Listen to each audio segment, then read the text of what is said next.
রাসূলুল্লাহ সাল্লাল্লাহু আলাইহি সাল্লাম বলেছেন, তলাবুল ইলমি ফারিদাতুন আলা কুল্লি মুসলিম।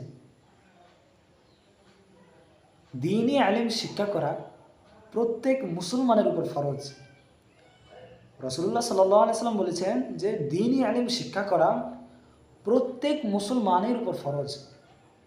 তো দ্বীনি ইলমটা আসলে কি, এটা তো আমাদেরকে জানতে হবে। আর মুসলমানদের উপরে যে ফরজ সেটাও জানবো ইনশাআল্লাহ। তো ভিডিওটা স্কিপ করবেন না, জাস্ট একটা মিনিট শুনে যাবেন। তো চলুন শুনে আসি দ্বীনি ইলমটা কি।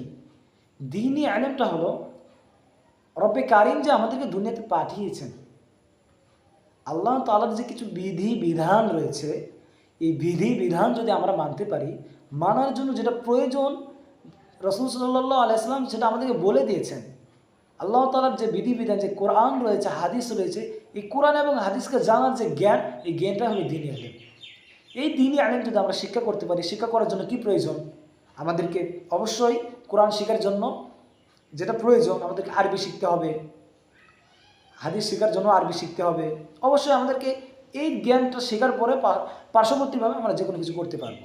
তো সুতরাং আল্লাহ তাআলা আমাদেরকে দ্বীনি ইলম শিক্ষা করার তৌফিক দান করুন, আমিন। আর ভিডিওটি অবশ্যই 10 জন ভাইয়ের কাছে শেয়ার করে দিবেন, যেন সেই মুসলিম ভাইরা এই ভিডিওর কথা শুনে তাদের জীবনে আমল করতে পারে। ধন্যবাদ। আসসালামু আলাইকুম ওয়া রাহমাতুল্লাহি ওয়া বারাকাতুহু।